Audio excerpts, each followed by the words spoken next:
Shalom e bem-vindos à Via Rápida Israel, uma frase do hebreu que significa amarás a Israel. Esperamos que vocês fiquem conosco porque nosso professor Dr. Baruch vai compartilhar um estudo expositivo da Bíblia. Dr. Baruch é professor titular no Instituto Zera Avraham, com sede em Israel. Ainda que todas as aulas no Instituto são dadas em hebraico, o Dr. Baruch fica feliz em compartilhar este estudo semanal com dublagem em português. Para mais informações sobre nosso trabalho em Israel, visite nosso site amarasaisrael.org. Fiquem agora com o Dr. Baruch e a aula de hoje. The biblical language is most unique.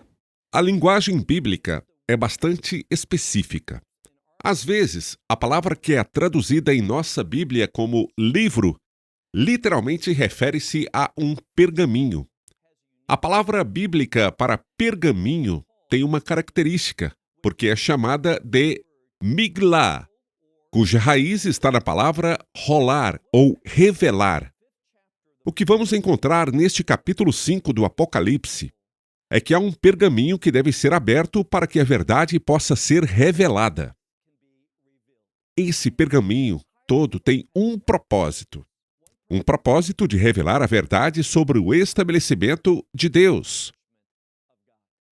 Dito isso, pegue sua Bíblia e olhe comigo no livro do Apocalipse, capítulo 5. Nós paramos falando sobre a adoração nos céus. Quero que você veja que há uma conexão entre como o capítulo 4 terminou e como o capítulo 5 começa, porque a principal característica do reino de Deus será a adoração em torno de Deus, que é o juiz. Eu me pergunto quantos de nós, quando pensamos em Deus, pensamos nele como nosso Salvador, pensamos nele como alguém que nos amou tanto que deu a vida por nós. Há muitas outras coisas que vêm à nossa mente quando pensamos em Deus como nosso Deus. Mas a questão é, com que frequência você pensa em Deus como juiz? Lembre-se do que falamos algumas semanas atrás. Uma das coisas mais importantes que podemos nos perguntar diariamente é: será que estou agradando a Deus? E a verdade é que estamos muito aquém da expectativa de Deus. Por que isso é importante? Vá comigo para o versículo 1. Apocalipse 5, versículo 1, ele diz: Eu olhei para a direita daquele que estava assentado no trono. Se você ainda não percebeu, neste estudo, todo esse livro é sobre o trono de Deus, o seu julgamento vindo a este mundo. Ok?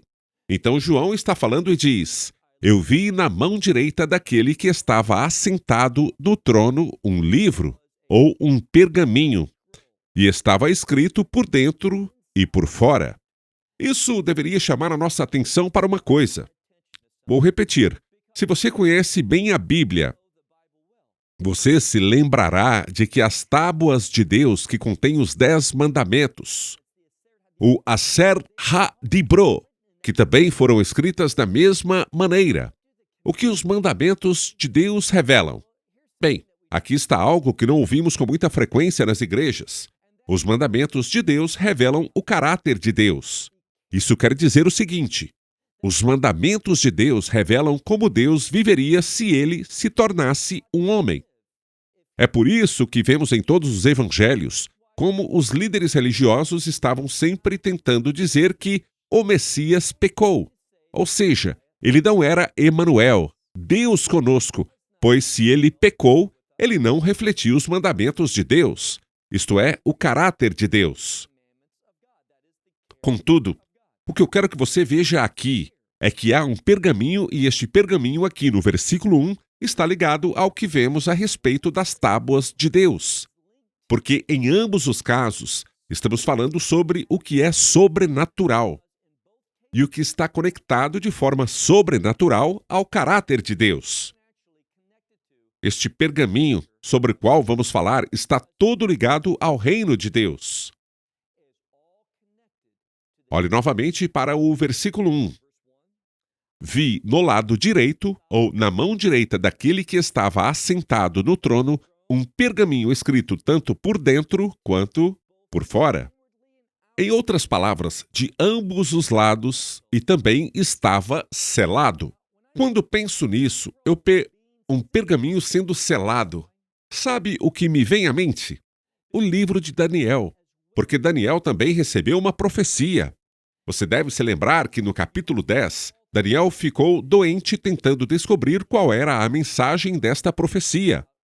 Mas ele nunca ficou sabendo. Na verdade, Deus lhe disse para fechar o pergaminho e selá-lo, porque não era para o tempo dele, mas para o fim dos tempos. Mas como podemos compreender o fim dos tempos? Já mencionamos anteriormente em nosso estudo. O fim dos tempos é uma transição.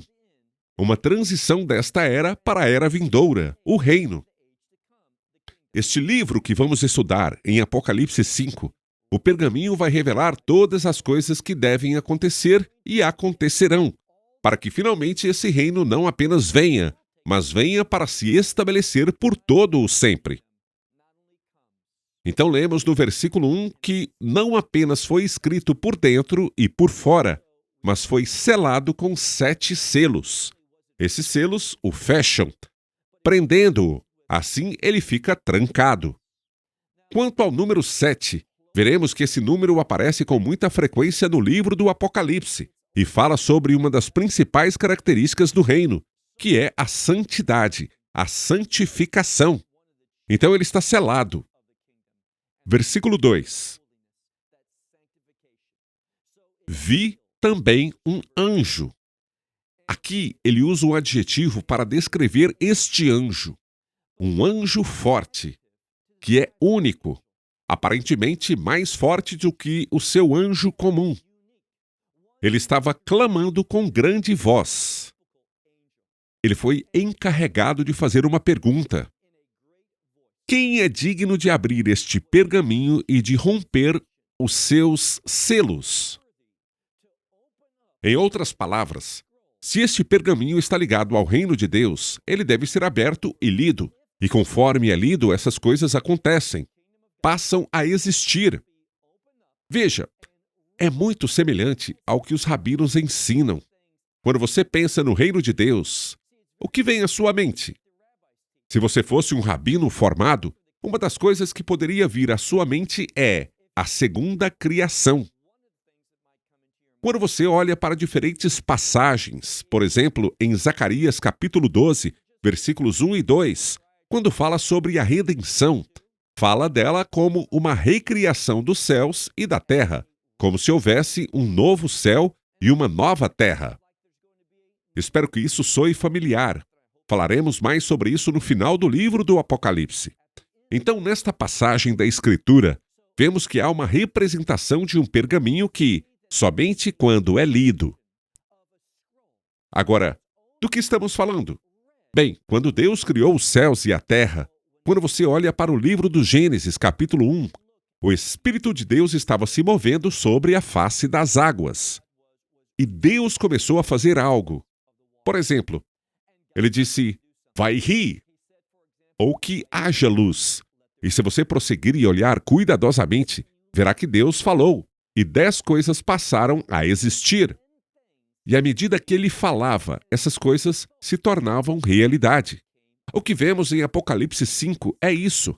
Para que o reino seja uma realidade neste mundo, para que essa transição venha, o pergaminho tem que ser aberto e tem que ser lido. À medida que essas palavras são ditas, elas existirão. Mas tem um problema.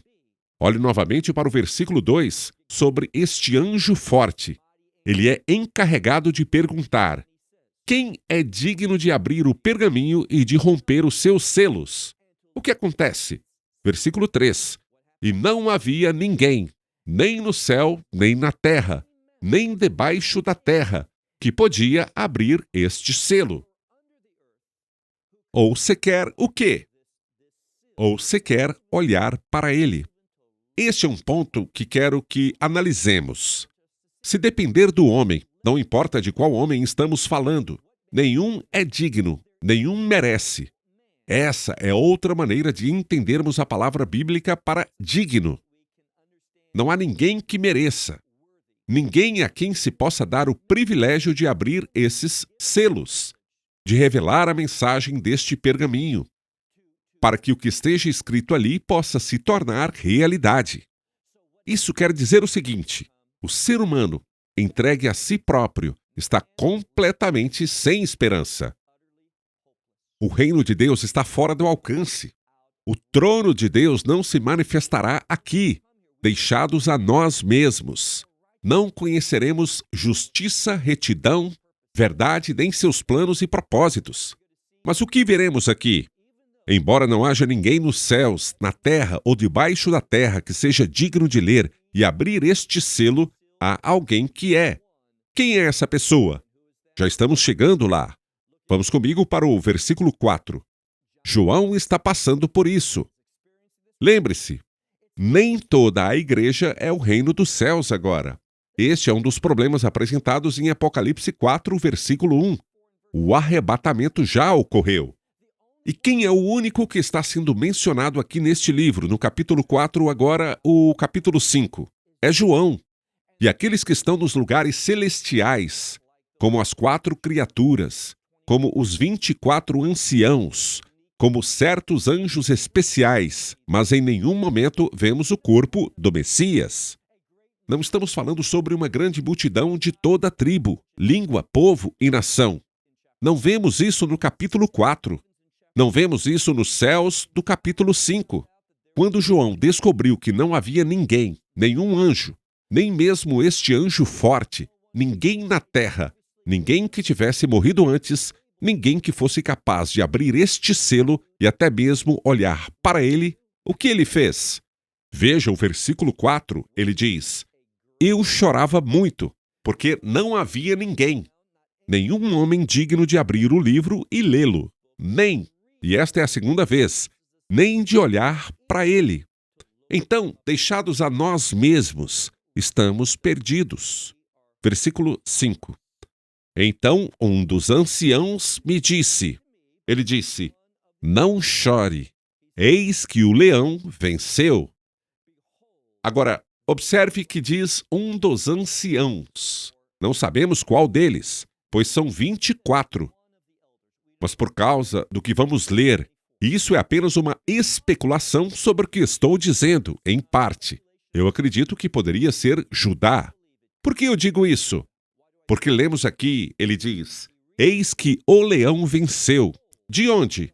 Da tribo de Judá. Depois ele diz, a raiz de Davi. Mas por que ele diz a raiz de Davi? Muito simples, porque Davi é sinônimo de rei ou reino. Então, este da tribo de Judá, desta linhagem, é óbvio que está falando sobre o Messias Yeshua. Ele é a raiz de Davi. O que isso significa? Ele é o fundamento do reino. Portanto, ele está sendo mencionado e continua. Ele irá abrir o pergaminho e desatar os 7 selos. Então, nesta primeira parte do versículo 5, o que eu quero que você entenda é: existe um pergaminho. O pergaminho foi selado com 7 selos. É impossível que o homem, ou qualquer anjo, qualquer ser criado, possa abri-lo. Somente a linhagem da tribo de Judá, a raiz de Davi, o Messias e Yeshua poderá. Somente ele pode abri-lo. O que isso nos diz é o seguinte: toda a esperança da vida do reino, toda a esperança de justiça, de retidão, de paz, tudo isso repousa sobre o Messias e Yeshua.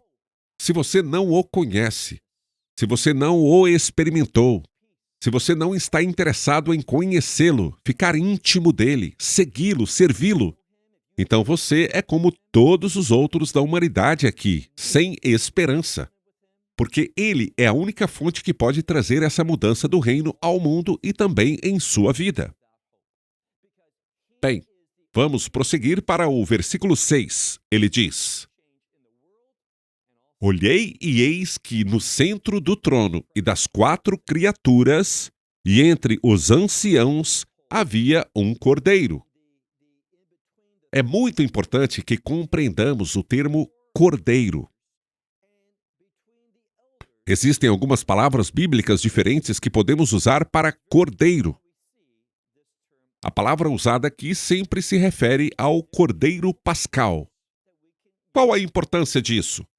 O que ele quer nos dizer é que o que torna o Messias único para nós não é apenas que ele seja o Filho de Deus, mas que o Filho de Deus também é o Redentor.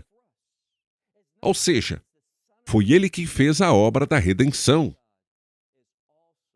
Por que isso importa? Lembra do que eu disse? O termo para cordeiro está sempre associado ao Cordeiro Pascal. E a Páscoa é a festa da redenção. Então, agora vemos o que está sendo construído.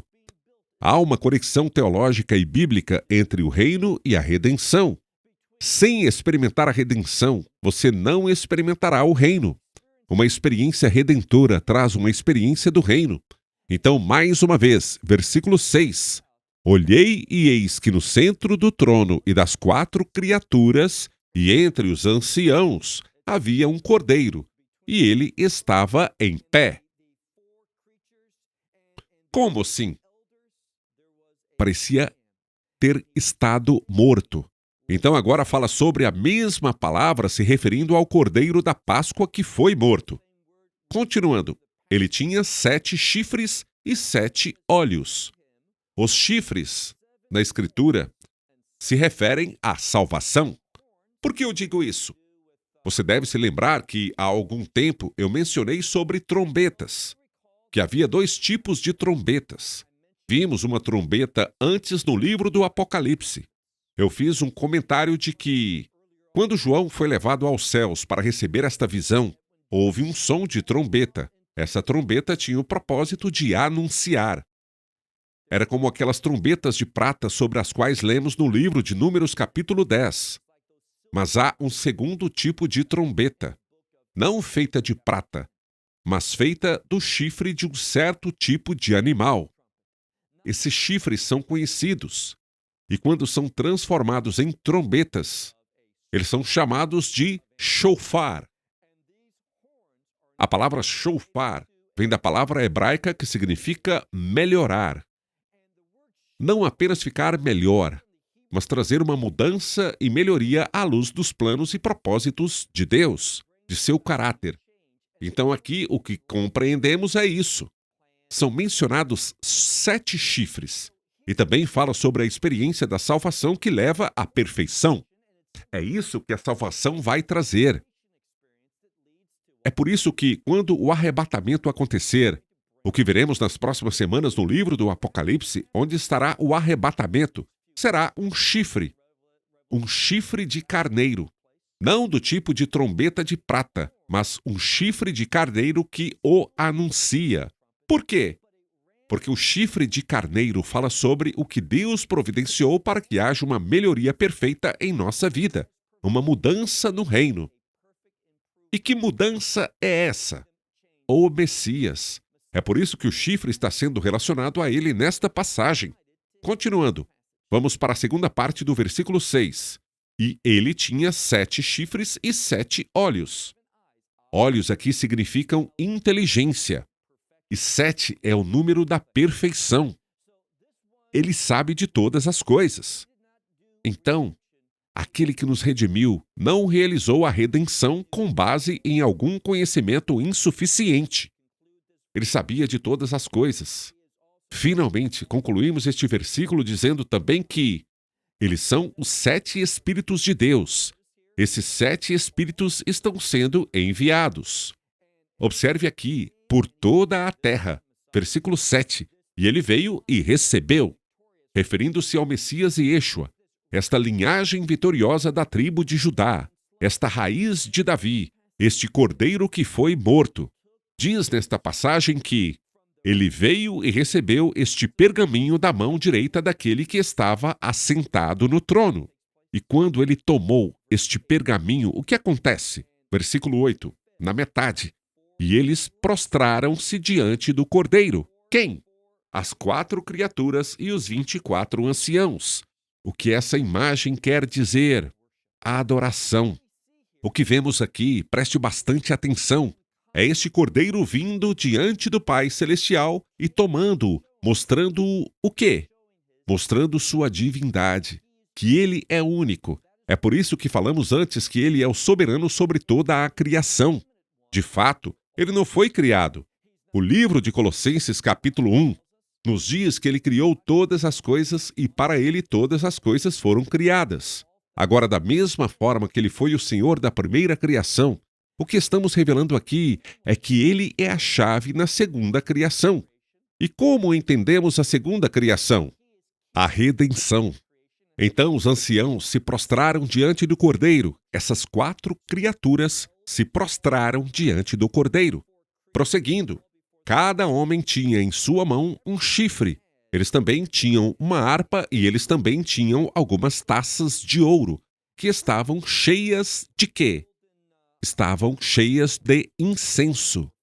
Agora vamos fazer uma pausa por um momento, porque o incenso é muito importante do ponto de vista do templo. O incenso era entendido exclusivamente no judaísmo. Eles eram oferecidos no lugar santo. Nem todos podiam ir e oferecer incenso, apenas o sacerdote que foi ungido para fazê-lo naquele dia. Existe uma relação intrínseca, o que vamos ver aqui e em alguns outros lugares também. Há uma relação intrínseca entre a oferta de incenso como um aroma agradável a Deus. E o que mais? Continue lendo. Nós lemos então que eles tinham essas taças que estavam cheias de incenso e que estão misturadas com o quê? Com as orações dos santos. O que eu quero que você veja é essa conexão entre a oferta de incenso que sobe e as orações dos santos. O que isso deveria nos dizer? Elas nos dizem que devemos ser realmente cuidadosos sobre como oramos. Porque as ofertas de incenso deveriam ser agradáveis a Deus. Aqui está o ponto que eu quero que você veja. Se você observar o livro de Levítico, verá que isso é delineado novamente no capítulo 16. Porém, a primeira vez que encontramos essa referência é no capítulo 10, onde aparecem 2 sacerdotes chamados Nadab e Abiú. Eles entraram no Santo dos Santos. Isso foi no dia do tabernáculo. E eles ofereceram uma oferta de incenso a Deus. Mas você se lembra que era um fogo estranho? Não era a oferta de incenso adequada que Deus ordenou. Eles deram a Deus o que queriam dar a Ele. Qual foi o resultado dessa ação? A morte. E isso deveria nos dizer algo. Deveria nos ensinar. Deveria nos fazer refletir muito, de forma muito significativa, sobre como oramos. Veja. Da mesma forma que o incenso errado foi rejeitado e causou a morte, quando oramos de forma inadequada, quando oferecemos a Deus orações que não são adequadas, há consequências terríveis. Essa é uma das mensagens que podemos ver aqui. Vamos ao versículo 9. Mais uma vez, tudo isso tem como propósito revelar o reino. Estamos falando sobre o reino. E o que deve vir à sua mente? A adoração. Existe essa conexão entre o reino e a adoração. Então, quando o Messias Yeshua, o Cordeiro de Deus, o leão da tribo de Judá, a raiz de Davi, quando ele vem e começa a abrir este livro, o que acontece? Ele começa a revelar o reino. E o que as 4 criaturas e o que os 24 anciãos fazem? Eles começam a adorar. Versículo 9. Eles cantavam um novo cântico. A palavra novo, esta palavra, este adjetivo, é um adjetivo que descreve o reino de maneira única. Por que eu digo isso? Mais adiante, no livro do Apocalipse, quando estivermos falando sobre o estado final do reino de Deus, a Nova Jerusalém, observe que se refere a ela como a Nova Jerusalém. Ele também diz, ao falar sobre o reino, eis que todas as coisas são novas. Quando tratamos da aliança do reino, e se você é um seguidor do Messias, se você abraçou a Rapsoá, o Evangelho, sabe que é conhecido como a Nova Aliança. Agora, embora o Segundo Testamento seja chamado de Novo Testamento ou Nova Aliança, na realidade do texto é o Evangelho que é chamado de Nova Aliança. E lemos sobre isso em Jeremias capítulo 31. Então, o que acontece aqui? Olhe novamente no versículo 9, que diz: eles cantavam um novo cântico diante do Senhor. E este novo cântico dizia: eles disseram: o Senhor é digno de tomar o livro, ou este rolo, e de abrir os seus selos, pois foi morto e com o seu sangue comprou. Você adquiriu de Deus. O quê? Aqui está um propósito. Sangue é sinônimo de redenção. Redenção é o que deve acontecer para você e para mim. Devemos ser redimidos para termos esperança do reino, para fazermos parte das pessoas do reino. E quem fez isso? O Messias. Então, ele não só torna isso uma realidade para nós, mas ele também é o Senhor desse reino. E ele pega aquele pergaminho, ele começa a abrir e ele começa a ler. Dessa forma, os eventos do reino acontecerão. E o que ele diz? Continue lendo o versículo 9, que diz: porque vocês compraram com seu sangue para Deus toda a tribo, língua, povo e nação. Aqui, de quem ele está falando? Aqui ele está falando mais uma vez sobre o corpo de crentes. E é por isso que aquelas pessoas que dizem: sabe, depois do Apocalipse, capítulos 2 e 3, não se fala sobre a igreja. Na verdade, ela é mencionada aqui. Ela é mencionada. E o que vai acontecer nos eventos que trazem o estabelecimento do reino? Nós veremos, especialmente quando passarmos para o capítulo 6. A segunda metade do capítulo 6. O importante papel que os crentes desempenharão em demonstrar seu comprometimento com as coisas de Deus, que eles não amaram suas vidas até a morte. O que eles amaram? O reino de Deus. Bem, estou sem tempo. Até a próxima semana, quando continuamos o capítulo 5 do livro do Apocalipse. This 5th chapter of the book of Revelation. Esperamos que você tenha desfrutado da aula de hoje e que possa compartilhá-la com outros. Te convidamos a participar e nos acompanhar a cada semana, a esta hora e por este canal, em mais um episódio de Amarás a Israel. Para mais informações em português, visite amarasaisrael.org, onde encontrará muitos outros estudos realizados pelo Dr. Baruch. Até a próxima semana. Que Deus, nosso Messias e Yeshua, nosso Senhor Jesus Cristo, te abençoe durante a sua caminhada com Ele. Shalom, desde Israel.